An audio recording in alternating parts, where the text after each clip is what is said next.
It's morning at 50 Yellowman Road on the Navajo Nation.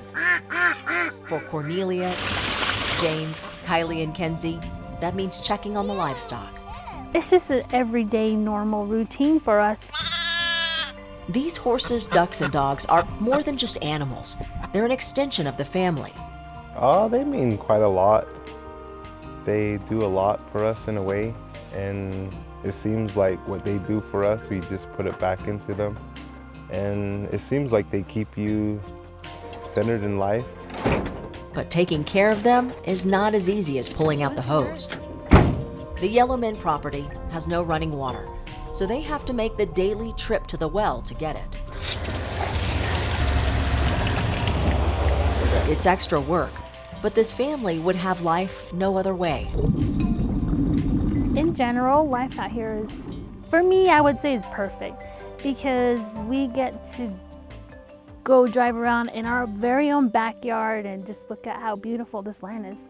She says it's something you can't find in a city. You don't get to see the stars. You don't get to hear just Mother Nature in general. Despite the beauty, as Cornelia's daughters grow, reality sets in. Dig, dig, pat, pat. Without access to a proper education, she realizes they may fall behind. It matters a lot to me because it's a struggle, especially generation now. You have to have associates, you have to have a bachelor's, you have to have some kind of educational background behind you to basically get a job. Cornelia understands this firsthand. This is a common scene at the Yellowman home. Cornelia's family sitting, waiting, keeping themselves preoccupied, while Cornelia sits in her truck miles away.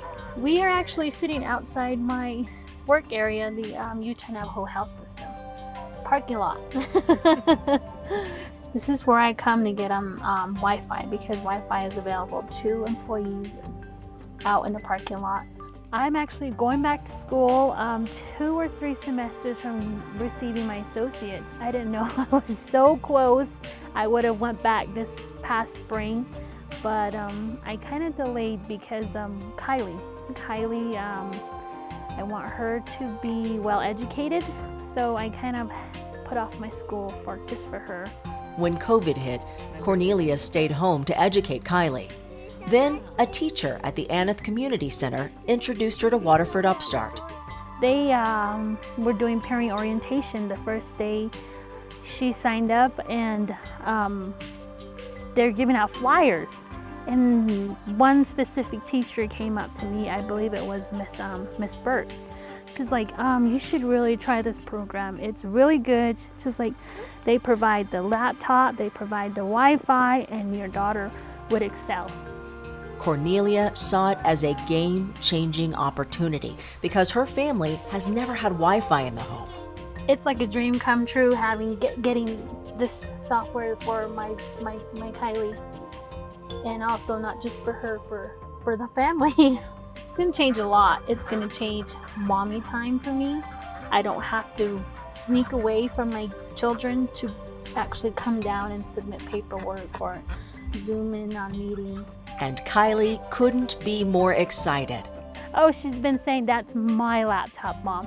I can't wait to get my laptop, Mom. What is it? After weeks of waiting, that day came. You tell me.